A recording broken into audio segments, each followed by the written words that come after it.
How do I get my lighting together? This is an ongoing process for me. Give a shout in the comments if it is for you, because lighting can be tough, particularly if you're a person of color.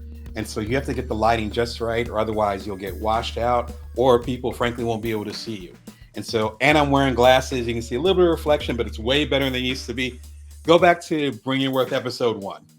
I As they say, if your old work isn't embarrassing, then you're not doing it right. So I must be doing great because that stuff is embarrassing. But again, I'm here to show the progress, not the perfection.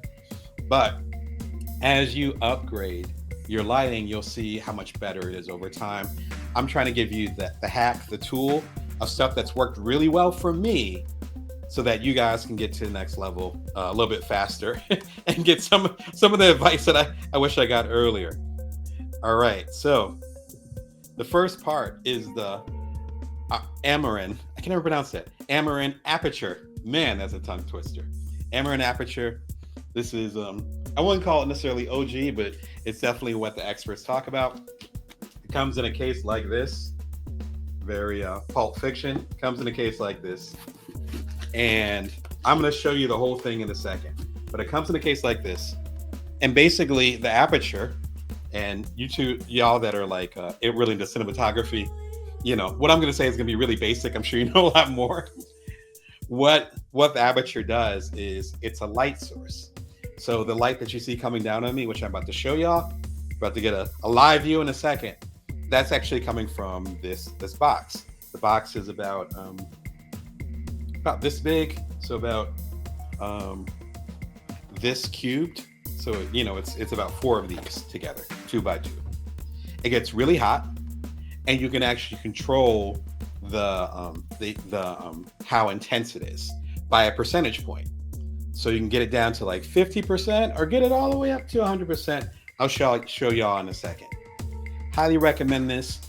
This one ran about 150 as of this time of recording, which is decent. You can go all out with these kinds of things. Just to give some context, everything that I'm mentioning here, you can probably get this whole setup for between $400 and $500. And I've gotten it over time, so it wasn't a big issue for me.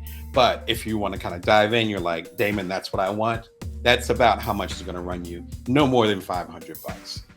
If you think about it like you starting a podcast or starting a video podcast, and it could bring in sponsorship, depending on where you're at and how you do it, you can bring in advertisers. You can even bring in clients, as I do as a business coach or as a public speaker. Then that $500 investment is relatively small if you can get a $500, $5,000, or even more gig from it.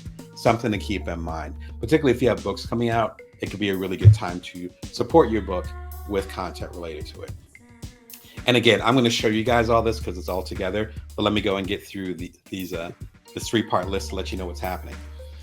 Then it's the Lantern Softbox. I didn't know what a softbox was. I'm going to be honest with y'all. But if you're a photographer, you already know the vibe. A softbox is basically like a big balloon. So if you have this really intense light, in this case from the Amarin, which again, you see on my complexion, you see on my face, you have this really intense light. If you just beam the light on yourself, not only could you hurt your ocular sockets, which has happened, but also too, it's going to be too harsh. The softbox is kind of like the name implies, it's like a big balloon. And it's a big balloon, it blows up, it makes a whole bunch of noise, but it blows up really quickly. I'll show you, in fact, I can show you the device right now. You plug this into the wall, and then you plug this into the softbox. The softbox is like a big balloon. Again, I'll show you all in a second. And then you blow it up, and then you click it on. And once you click it on, you have the aperture that's bringing the light, but then you have the softbox that's diffusing the light. And so it makes it spread. So that's why, James over here and John over here and my books, they are like buildings, but the books in the back, that's why they're set up in a certain way. That's why they have the glow on them. That's why they don't look like they're in the shadows. That's part of the softbox. Otherwise, the light will just be one laser beam and only be hitting me. The last thing, which, funny enough, I didn't know this part, but nobody told me, is that you actually need a tripod. And so You're going to see some of my older lights. I have an older ring light.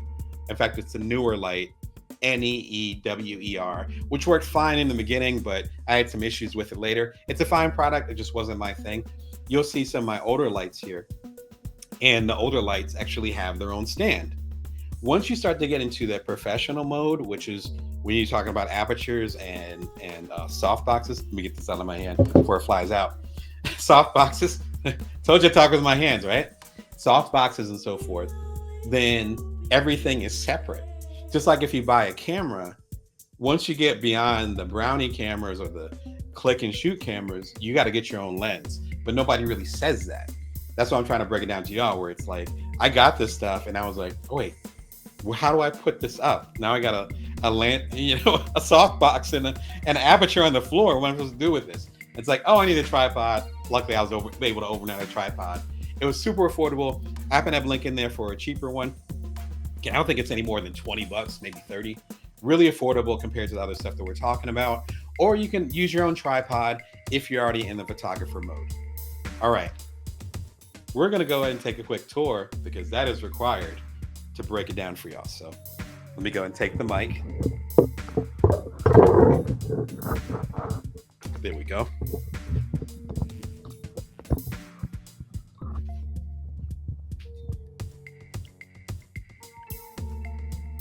And then we're going to see the old one. There's the old newer one. I know it's called newer, Neewer. So that's the old one right there. And here is the softbox. So the softbox, again, I forget the brand it is, but it's in the notes in the chat right there. I blow this up. You see the blow up right there with the little device that you saw before. Now my kids are in soccer and other things, so if you play sports, particularly soccer, I think there's some other sports too, you're used to blowing up the ball. It's the same type of thing, except again, it's pretty noisy, but it works in like 15 seconds. You blow it up, you connect it right there. Here's an important part of it. On this part, which you might not be able to see that well, so forgive me for that. But in this general area, let's back up a little bit. You see the power supply. It'll probably be on your right. And you see a knob. That knob actually controls how hot it goes. So I'm going to put down the mic and then you can see for yourself. Hold on one second.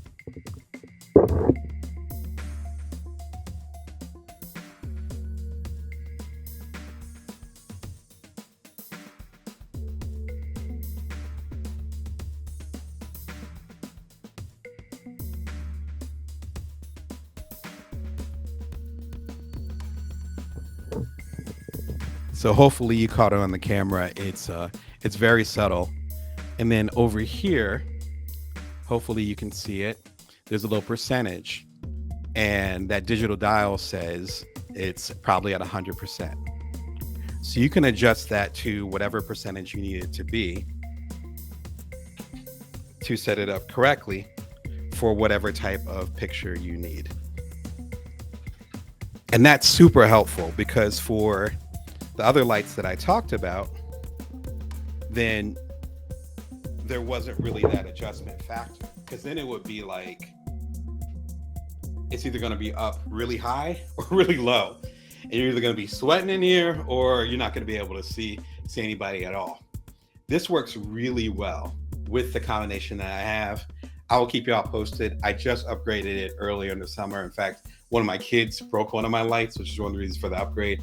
But as they say, sometimes necessity is it's not the root of all evil, but it's mother of invention. That's what it is. I was like, it's not the root of all evil. Again, help me in the chat. I'm struggling today. But hopefully that gives y'all some insight as far as how my setup is set up. And then if you're ready to go ahead and let me highlight it for y'all on Amazon as well. All right. So as of this recording in September 2023, then the aperture, which is the light, think light when you hear aperture, but the light source, it's just under $200. And then the lantern softbox, which is the balloon that diffuses the light, that's running under 100. Let's just say under 100. And again, the what's it called? The tripod is relatively affordable. In fact, the link that I have right here, number one, there's a deal on it right now, like as of this recording. So if you want to hop on it, you can check it out. Again, I'm trying to make sure that you stay on budget and whatever you're trying to do, no matter how many resources you got. You know what I mean? That's kind of the key to side hustling or creating. You make sure you stay in budget, no matter how many resources you got. But then the deal right now, which again, I clicked on there, or I put the link in there, it's actually 2 of these for the normal price. So I have extra one right here. And obviously you saw the one being used that's about, 6-7 feet up in the air, and it's worked out really well. Be sure and throw any questions or comments that you have as far as with how it's set up, how it works. If there's anything I missed, please don't be shy. Let me know how I can support. All right, so that's getting your lighting together. We already talked about getting your audio together. And again, we're talking about the podcast equipment you need, video or otherwise, to go ahead and start in this upcoming year. And even if you're watching this in some of the replays, that's okay too. Go ahead and check in, see what's happening. And some of this equipment will get upgraded. I think the key thing when it comes to any type of technology is to worry less about the piece of equipment and worry more about the brand and how reliable they are. So I happen to rock with Apple.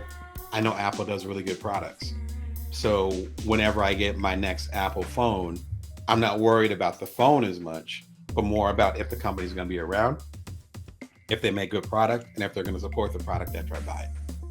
And the stuff that I'm mentioning here, so far so good. And they actually came on the recommendation of other experts that I really rely on and trust. People that are on a much higher echelon, podcast-wise and otherwise, than me. So that's why I want to pass it on to y'all. Because it's like, oh no, these are what the masters, these are the people that are on top of their game are using. And so as you get involved in video or audio podcasting, you definitely want to lean on the folks that are already there.